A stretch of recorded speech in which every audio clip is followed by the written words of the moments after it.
Today's topic is a quote, and it comes from Dragon Ball Z. Now, Dragon Ball Z, I guess what's Dragon Ball Z? You know, Dragon Ball Z is an anime that is very much overpowered. People reach godlike proportions, and then they surpass the gods in it. Which is great for anime, and unrealistic for real life, but there are some good quotes and moments in it that are vastly profound and can add to both martial arts and mystical training. And one of the ones that hit me really hard was that the power comes from a need, not a desire, and we are going to create that need. Now the background for this is that a father and son were training in a place that allowed one day to be 1 year. So they had 1 year to train to meet this awful, horrific evil force. And within that training, they were trying to reach a new state of power. And I'm not going to get into all the details of it, but the son who was trying to learn this from the father is trying to reach this level of power, and he says to him, it comes from a need, not a desire. We've got to create that need. Because in that moment of training, the need does not exist. Now here's the thing. Power, the likes of which is beyond what you have at this moment, will only come when you need it to. You will only go beyond your limits when it is a need, not a desire. And this really is the difference between I will and I want. And I guess that's what we've got to hit on first and foremost. You know, I see people all of the time. I want to do this. I want to do that. Yeah, I want to be a better martial artist. I want to be better in mysticism. I want to be better with telepathy. I want to be better with telekinesis, which I've never seen anyone do anything more than parlor trick level telekinesis. You know, get something to spin on like a needle. So I'm not going to support whether or not it's factual or functional.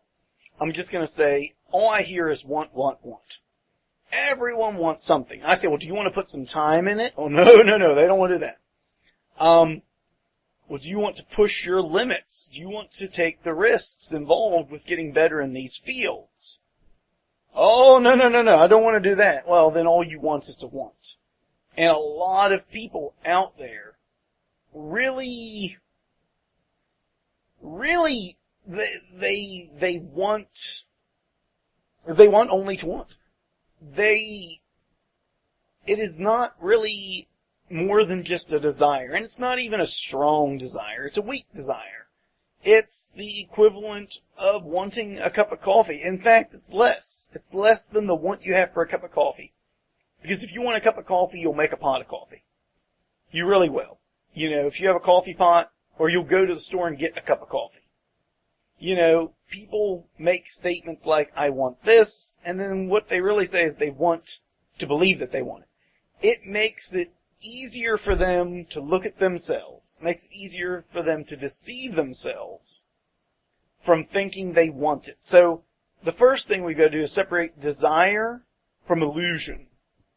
Okay, because desire, in and of itself, is the first step, but it's incomplete. It's lacking in something. And Bruce Lee was good for this. He would say, you lack emotional content. Well, here's the thing. It is a matter of emotional content, and that emotional content is going to drive your actions.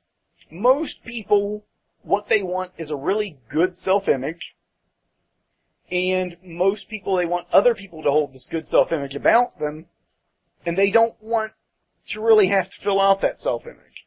So what they do is they create a very impressive self-image, really impressive fake self that they fulfill. And that is as far as they go. So they don't even have desire. So let's move to the next phase. One who has desire. Because you know what? Let's face it. I have nothing for people that only want a self-image. I have nothing to give you on my shows. If that's what you're looking for, is a better self-image, you're screwed. You really are. Coming to my show, wanting a better self-image, you're screwed, because I'm going to hit you with the mirror. I'm going to make you look into the mirror And when you see the truth of yourself, you're gonna shy away. And really, you're not gonna like it. So, if what you want is a better self-image, not a better self, in any area, this is the show that will break you. And it will break you hard. And I'm telling you that because I'm a manipulative bastard who likes to tell you things right before I do them. Okay? I'm like Superman like that. I tell you when I'm going to hit you with the thunder punch, and then I do it. So here's the thunder punch. The first thing you gotta do is decide, is this a desire, or is this an illusion of a desire? I wish I could do martial arts, but I can't do anything. Okay, are you physically disabled? Because I can understand that. Now what you have is this deep passion, and you can become a martial arts scholar, and while maybe no one else on earth will recognize you because of your frail body, I will, at the end of the day. Because you have the passion to learn everything there is to know about it. You will be a martial artist as far as I'm concerned, even if your body can't handle it. But what if it's not that? Well, I got a few pounds on me. Look who you're talking to. And, I'm a little bit older. Yeah, well, that happens when you sit around all the time. And I want it, but I just don't have the drive. Well, then you don't want it. You don't have the desire even.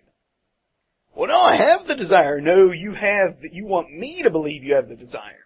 Okay? You want me and you want your friends. Oh yeah, you're such a great person. You have this desire. You want this. You really want this power, don't you? No. If you wanted the power, you would actually have the desire to either acquire it or to come as close as you could. And again, if you became the greatest martial arts scholar, using martial arts is such an easy example because it is such an easy thing to pick up. People, you're saying martial arts is easy to pick up? What can I tell you, okay? There's a martial art that suits everyone, be it Qigong or Tai Chi, be it Xing Yi Quan, be it boxing, be it Taekwondo, be it any form of karate, judo, jujitsu, aikido, be it sword work, be it gun work, be it knife work, be it baton work, be it wushu acrobatic combat styles, be it wushu performance style. These fall under the gigantic umbrella we call martial arts, and the result is no matter what skill you have, it's a really easy example of something you can fit into. Well, I can't throw kicks because, I got bad knees and feet. Wow. The stories I could tell you. I'm just getting my knees and feet usable again, and it's been a month of kicks for me as a result. But beyond that, this great example, well then why don't you learn Xing Yi and Beiji and Bagua and boxing? Well, those are all hand art forms. Yes, you have hands, right? Oh God, tell me you're typing with fingers. And I want to know what else you're typing with. Well, I have hands, sort of. And, if I ball my hand into a fist, I probably have a sandwich in it. Oh, I see. Are you sure you just don't want me to think you want to be a martial artist? Well, no, I do. All right. Well, let's use the other one here, because as I dispel this illusion for the listener who's coming in, for the person who's new to the Labyrinth, who doesn't understand what I do here, let me dispel this illusion, this second illusion. You want to be a mystic. You want to be a mystic? Yes! I want to have mystical power. I want to rain bolts of death from the sky. Really? Wow, I've never met anyone with the dedication to want to do that. The most I wanted to do offensively when I started was give people heart attacks. We're not going to go into the dark path I went down. But you want to rain bolts of death from the sky. That is a goal. You'll never reach it, but wow, what a goal to set. You know what? I want to do flying cartwheel kicks, and I'll probably never reach it, but what a goal to set. And as a result, I'm doing my jump kicks again. But here's the thing. You say, I want to rain bolts of death. Are you meditating? Well, no. Well, you're doing ceremony, obviously. No, I'm not into that. Well, you are studying ancient texts, or at least texts as old as you can get a hold of. You're using the vast resources of the internet, which I know you must be listening to, or listening on because you're listening to me. You have the internet.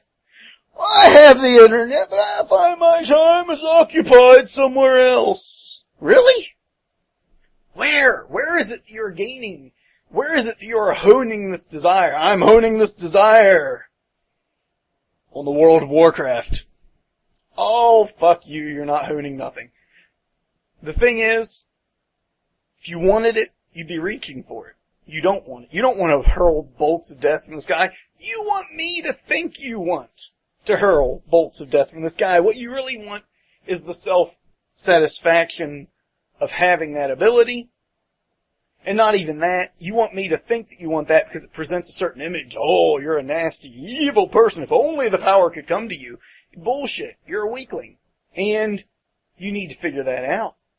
Because if you were reaching for it, you would be there saying, well, I don't meditate every day, but on the days that I don't meditate, I study ancient text, or I study a certain set of mantras, or I do Qigong energy work, or I do one of 100,000 things to enhance my spiritual energy.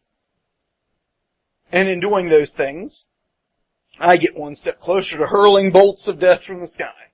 And by the time you got to hurling bolts of death from the sky, you might have been, you know what? I killed a guy once with something, I'm good with it now, after seeing someone die, after putting a spell on them, I no longer want to hurl bolts of death from the sky. Wow! What changed? I had a desire, and then, it started manifesting as a reality. Wow, that's great! What do you want to do now? I want to heal people more than anything. Wow, that's fantastic. But you're not going down that road when you say, I want this. So, we have to divide that and break it. I have shattered the mirror of falsehood and I'm replacing it with the truth one. Now, let's go to the true one. You're doing push-ups, sit-ups every day. You're holding your horse stance. You're doing your kata. You're training on the heavy bag, left, right, left, right. You're running, you're jogging, you are doing marathons. You're doing all this stuff. You are a Rocky movie, okay? I mean, when you hit the bag, it sounds like this. And you know what? You're like, man, I want to be at the pro level. Damn right you do. It's a desire. I can tell. Why? Because you're putting in hours a day. And if you're not putting in hours a day, maybe you're putting in minutes every day and then hours when you can. You know what, though? You're doing something. It's a desire. And I can see that. Now we get to where the difference is between need and desire. And we're gonna get how to create that need. We've established that you're doing what it is you need to do. And if it's a desire, you are seeking resources. You are seeking information. You are seeking knowledge to help you on that path. If it is a desire, you are doing something for it. To take where this quote comes from, they were training in a room. They were giving up a year of their life in a day to train in this room. So, as to overcome this obstacle, you really must want something if you're willing to go through a year for it, okay? College is 4 years, and that's a lot of want, but when you boil college down into the number of hours spent in it, it only really comes out to about a year total.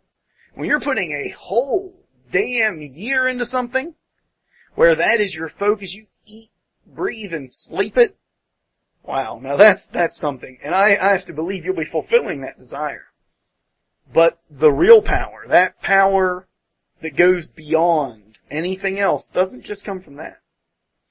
You want and you desire to enter the state of Mushin. To enter the state, not of no mind, because no one enters a state of no mind. You enter a state of no mind, you're dead. You're at least too dumb to do anything. You enter the state of all mind. That's what I call Mushin. It's all mind. Is it the accurate translation? No, it's the accurate experience. And you know how language fails, so. You enter the state of Mushin. How are you going to reach that state? Well, it's going to take something more than a desire. It's going to take a need. So, am I telling you that if you want to bench press more weight, you're going to have to put more weight on the bar? Well, yeah, eventually. But I'm not saying that you're going to have to, if you're at 200 pounds on a bench press, you're not going to put 300 on and lift it, okay? No, that would be called being stupid and probably dead. What I'm saying is that as you're going for that next 205 lift and you feel your muscles strain and your spotter's like, man, I'm gonna have to take the weight off you. You ain't moving it. You know, now, do you need it? And see, this is the heart-wrenching part. You probably don't. Your spotter's there. He's gonna lift the weight up for you. He's gonna say, oh, it's okay, buddy. I seen your face turning blue. I know you did the best you could. And he's gonna help you. He's gonna console you. He's gonna buy you a beer to drown your tears in. You didn't really need it. Now, when it becomes something so bone deep, and I'm just using this one example for now, I'm gonna get into others, becomes something so bone deep that every essence of your being, every fiber wants to move that 205 pounds. The only thing you can see in front of you is the 300-pound mark. I will move this. I must move this. I will die if I don't move this.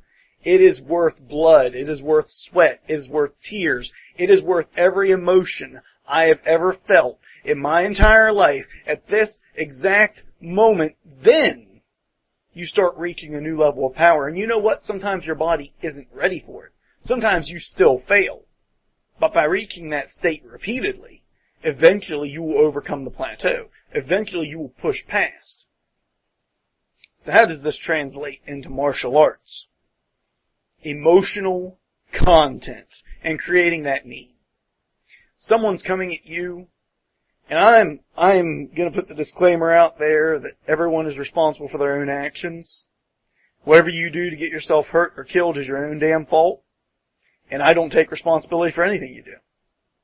That being said, someone's coming at you, you know, you have to generate this dire need to stop them. If you want to go into the Mushin state, if you want to enter the state of no mind, you have to enter the state of all mind. It has to be every single emotion you've ever felt until the point at which there are no emotions left. Until the point at which you have emptied out every reserve, emptied out everything in yourself, and it has become you. Every person you ever cared about, everything you've ever done, every tear you've ever shed, every smile you've ever had, it all has to be wrapped up into that moment. And then, in the middle of that fight, they will be standing still. There will be nothing happening, if you can do it. But it's a need. Am I saying now, I want to be a better martial artist? Am I saying you need to go out and pick a fight with everyone on the block? No, not really. Maybe some days, but not frequently, at least, that's for sure. Not if you want to be a long-lived martial artist. What I'm saying is that it can't just be a desire. It can't just be the effort that you're willing to put in. It has to be something deep from within you. Instructors, teachers are paid to tell you that if you repeat the action 1,000 times or 1,000,000 times over, they get paid to tell you that you'll improve. Okay? You're giving them money to tell you that, and if you're not giving them money to tell you that, then you've got an awesome instructor. It's the really good instructor will tell you. Doesn't matter how many times you repeat that motion, until you need it on a bone deep level, you won't have it right. Only then will you become completely competent within your skills. Only then will you become capable. Martial arts is an easy one to pick. Martial arts is kind of an easy one to pick on because it's very physical, very knowable. Mysticism, however, falls into this same category also. Within mysticism, desire is insufficient. It really is. You know, I've tested out emotional content on a heavy bag. My best punch, without emotional content, is decent. It's good, don't get me wrong. I wouldn't want to get hit by it. And that tells you something, because there's very little I get out of the way of. But, my best punch, fueled by all of my emotions, will launch the thing horizontally. It will fold the bag over. It'll scare me. It'll hurt my hand. When I notice that. Sometimes it'll even jolt my arm so hard, I feel like it's going to go out of socket. And I say, wow, what did I do different this time that I didn't do every time before? And in mysticism, it works the same way. You have desire. You focus your will. But are you really focusing all of your will? Well, you're not. So what you need to do is you need to create that emotion inside. Now, a lot of people are going to say you don't create emotions. And I'm going to call bullshit. You create all of your emotions. You just aren't completely aware of the process thereof. There is a moment where you decide to be angry. It's a split second, but it's you.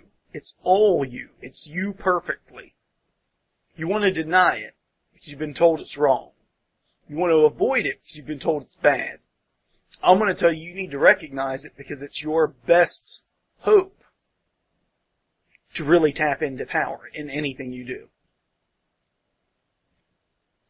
So how does it work? Well, it works through sympathy. You had a loved one who's died. Thinking about them will definitely stir emotions. If you have a bad incident that has happened to you, that can stir emotions. That's a type of sympathy, though. But if you think about it, you're sitting there right now listening. Take a moment and just think about what it feels like to be really angry. You're there, you're thinking, man, when I get angry, feel this little fire starting to build in my chest, feel my face starting to tense, my shoulders start to kind of loosen up, my fists start to clench. I get this something coming into me. Is it something coming into me? No, it's something coming out of me. Something being expressed. It's a need. It's a primal, base, emotional need that you can recreate. You can sit there with an emotion, and by thinking about the last state that it was, by focusing your thoughts, you can bring that forth inside of you. And you can send it away just as easily by focusing on the thought of calm, by focusing on the thought of no emotion, because you've been in that state before too. You didn't think about it. You were walking down the street. Nothing was on your mind. You didn't have an emotional context at that moment. You can go back to that state also by re-invoking it. And this is an invocation. It's also an evocation. Invocations bring in, evocations bring to without. It's both. Because you're dealing with the internal and the external here. You're dealing with the part of the self that goes beyond what we commonly refer to. So you create that need. But what if that isn't strong enough? Well, then you need to be able to create that need on a greater level. You need to be able to create that emotional context in its highest degree. In the moment of action. Because anything less, anything under that, becomes very secondary. Becomes very limited. Anything under that is not need. Well, how can you say it's not need? It sounds just like desire to me. I'm going to give you the difference between need and desire in such a way that even the most skeptical cannot argue. Someone says, man, I want a piece of chocolate. That's a desire. We've all had the desire for one food, or one drink, or one something. You ever been so thirsty that your throat felt like it was going to clam up on you? Or you would do anything for a drink of water, where you wished you could sweat into your own mouth just to quench your thirst. How is that for a sickening image? You just wish anything could quench your thirst at this point. You would drink mud if it was offered to you and you would drink it and smile. That is a need. That is an emotional context added to a physical something. And it's primal. Emotional reaction is also a need. It is a need to overcome that which has caused the reaction. Have you ever been in a primal state of fear, of anger, of love, of joy? If you've been in that state, you know the feeling internally that I'm talking about. When you focus on that feeling with intensity, with single-mindedness, you feel it a little bit. You need to empower that feeling and feel it a lot. You need to draw on that feeling and ramp it up beyond anything that it has ever naturally been. And then take that energy that you've ramped up and throw into the action that you are doing. And in that, you will have power. Power has limitations. There is a limit to what emotional context will do. I have got up when I didn't think I could walk. I've destroyed limbs that I shouldn't be able to walk on. Because the emotional content was there, the body couldn't survive it. Oh, people say, I call bullshit. I'll tell you what, you walk on torn tendons once and then you call bullshit on me. I challenge anyone who's willing to sign a waiver and who has the balls to walk on torn tendons for a day. Well, you'll be doing it for months after. But, there is no walk that is longer at the end of your day than the walk home when you know that you have no other way there and it is 2 miles and your foot has went dead with pain. You know what need is. You need to move forward. Does the technique work? Yes. Yes, it does. Is it sacrificial? Sometimes. It depends on where you're harnessing the energy, where you're pushing it through. The labyrinth often concerns itself with mysticism. And in this, I tell you that your spirit is tied to your body. Anyone who's told you differently has lied. Anyone who tells you that they are separate is bullshitting you. And anyone who tells you that one thing you do to one you do not do to the other has a hidden agenda. Either for their own sake to convince themselves through convincing you, or because they feel you're not ready to deal with the truth of it. But I believe truth is a paramount thing. It is a necessary requirement of life. To truly live, we must have truth. Or else we will not truly live. We will live falsely. So within that, I tell you this truth. If you are focusing on something through mysticism and you lack emotional content, it is not a need that you've made bone deep. Stop wasting your time. Go do something else then. Go play a game of chess. Eat a bowl of cereal. If it is not a bone deep requirement of your existence to exert your energy in this way, then you're wasting your own time. You would be better off masturbating. And that's harsh. That's a really harsh word. Well, you get more power out of it, at least. You'd have some kind of response. You'd have some kind of need when it was all said and done. You'd probably do better off than you would just focusing without that need. In mysticism, with chi, with focusing any type of energy, within all of that, if it's not a need, it doesn't get fulfilled. You will not drive yourself to that point. Now, here's the other side of that. You've got to recognize the danger of the need. Well, this doesn't sound dangerous to me. Build up the need, make it so intense.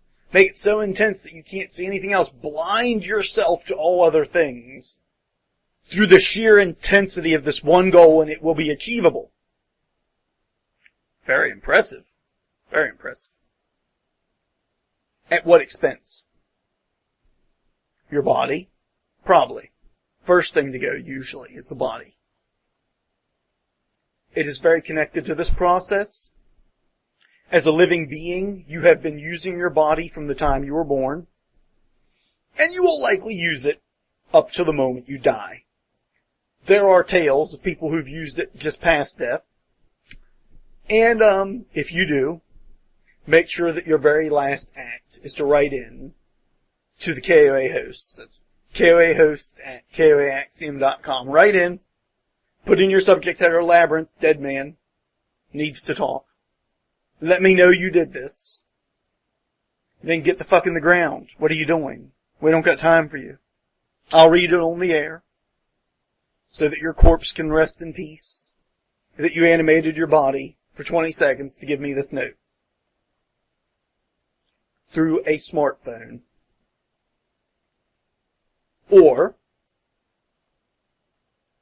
you could look at this and notice that within this, you know how far that need should go up to.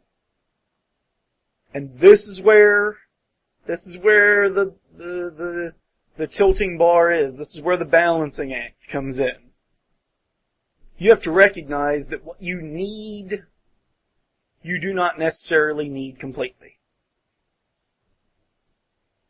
A lot of people will say, well, it doesn't work like that. Yes, it does. Your body needs numerous vitamins and minerals to survive properly. You probably don't get all of those, and yet you chug through life for up to 90 years or more. Your body needs proper hydration every day, and yet you manage to make do with less than what you need. You need love. You need happiness.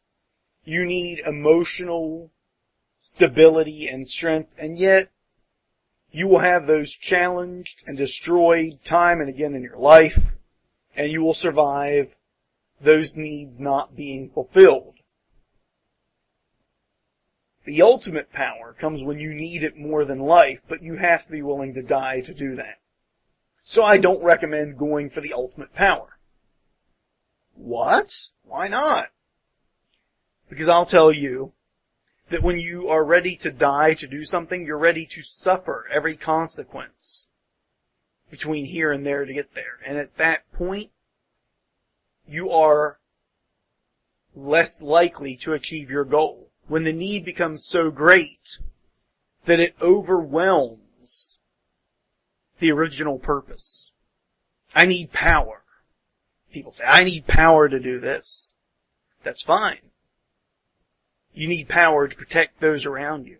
I need more power to protect those around me. I need even more power than that. Wow, that's impressive. How much power do you need? I need so much power that I could turn back death itself. Even if they were already dead. Just bring them right back up from the ground. That's impressive. Probably going to die to achieve that, you know. And even then, you will have only died to achieve it. You will not have achieved it. You will have only died in the attempt. So what, is this a message of negativity? Such a strong, positive message. It comes from a need, not a desire, and we're going to create that need. No. It's a message of knowledge. Because once you know how far the need can go, you know what the limit is, and you know how to push right up next to it. And you will achieve this greater level of power, not once or twice, but consistently, repetitively. Now, this brings us back to Dragon Ball Z. In the training, they were attempting to gain this heightened state of power, and when they achieved it, they said, well, now we're going to stay in that state for as long as we can, to get used to it. What an amazing concept. What an amazing idea. Like the runner who pushes their abilities 3 days out of 5. They recognize that there is a breaking point, and you want to be right on the edge of that breaking point. On this side of it. On the side where you live through it. Not on the other side where you die or become permanently injured or worse.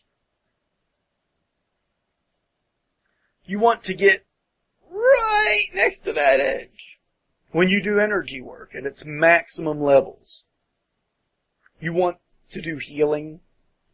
You want to do cursing. You want to do defenses. What do? You sit there and I picture this ball around me and I've got this little bit of emotional content and pop, gone. Well, if I want a defense, I picture forces of energy entering my body, filling me with more energy than I can hold. I see my spiritual self being broken apart by the power and I hold it together. I stay right on the edge of death. And then I focus that into my shield. I focus that into my healing. I focus that into my offensive methods. What intensity! What danger! What risk! Not really. Once you know where that line is, you make it firm that you will only cross that line at the most extreme of circumstances, because you know you're only going to cross it once. And, as they say in Full Metal Alchemist, the gate only goes one way. At the end of the day, it only goes one way. You don't come back if you cross that threshold. Right up next to it, right where the gate is, that's where power is. Right on the edge of need and disaster. That's where real power is. It's risky. It's dangerous. Too dangerous. If we had the great Muppet from Star Wars here, too dangerous that method is. Probably say something about a dark side or a light side or, I don't know, a cream-colored side or something like that. But at the same time, is it dangerous or is it recognition of the infinite expressed within the self? The recognition that that infinite that is within you is already there with more than enough power to accomplish the task. I'm telling you that inside each and every one of you is a demigod of power. And some of you have tapped it. Some of you listening say, wow, I did that one time. You know what? I did it one time. I've done it twice. And each time, I came out of it beaten, broken, with tears streaming down my face and a smile. And I knew this day, one day, I had turned the tide for one moment. I had changed destiny for 1 second. Do I do it all the time? Oh, hell no! That's part of knowing where the barrier is, and knowing that every time you get there, you risk bringing it a little lower, a little bit closer. The physical demise is right on the edge. But it's also in recognizing that all the power I needed was already right in there. I didn't have to look outward. Oh, that applies to mysticism, but I don't see how that applies to martial arts. Charles, you've ruined the Labyrinth. You've destroyed its message of martial and spiritual supremacy. Not really. Because I'm going to tell you now the secrets that no martial artist will tell you. None that you're paying, at least. Yeah, well, maybe. I know a couple. I know a couple that if you paid them, they'd still tell you this one. Because They recognize that only through diligence does that power become sustainable. I'm going to tell you that all the martial arts knowledge and power in existence is sitting right inside your body. What? That's not possible. Sensei Yuki Fuji has told me that I have not mastered the 7,800 kicks of Kaiu Fuku Shushin, which is a made-up word of about 4 different martial arts, and I think I probably just cussed someone out on the air. My apologies. My fake Japanese is as dangerous as my real Japanese. So I've not mastered the 780 different kicks, 875 different punches. The hell are you smoking? 875 different punches? How many arms do you have? Last time I checked, I had a right one and a left one. I have the same number of legs, amazingly enough. There are a limited number of ways to do things. But that power to do any of them comes from within. That knowledge comes from within, expressed to without. And it comes from the need. You will not learn to stop a punch in mid-flight because you don't need to. You will not learn to strike with deadly power because you're looking to tap lightly. You will not learn to kick with incredible force and accuracy because you're wanting a belt or you want to go through a baseball bat. No, you'll learn it because it's a deep-rooted life or death need that there is this or there is the abyss. The worst abyss. The abyss of I never could. That I never stepped forward. That is the loneliest, worst abyss.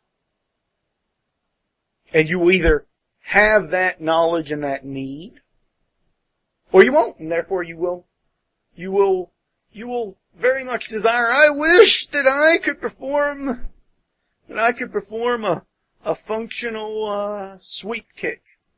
I wish that I could perform a functional hand strike, palm strike.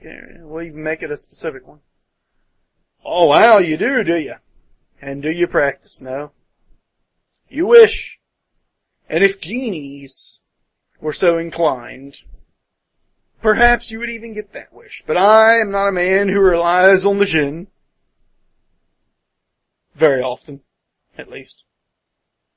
And I am certainly not a man who relies on powers outside of myself. For the most part. So I do not rely on the jinn to grant me the perfect palm strike.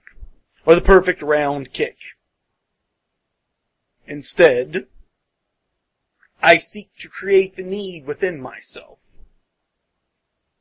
But of the day-to-day life, this is just not practical. I have not been jumped, beaten to the ground, and killed in almost a week. Or more, maybe. Yeah, in fact, I can't remember the last time I was killed. Funny that. Not practical. Well, I really wish I could have learned to sew. Always wanted to make fine garments. I used to say that. Now I say, I really wish I had someone who would sew things for me. People say, why? Because I don't want to learn to do it. Well, that sounds very lazy, and that it is. I don't want to learn to do that, so I wish someone else would. See how it works out? But on the other side of that, if you really wanted to learn to sew, you would pick up a sewing kit, and you would knead it so much that it was worth the hour of your day that you sit there pricking your thumb and sewing a garment back together. And yes, of my many skills, short seam work repair is one of them. Although it's not my best. Because there was a day when I had one pair of work pants that had no hole in them.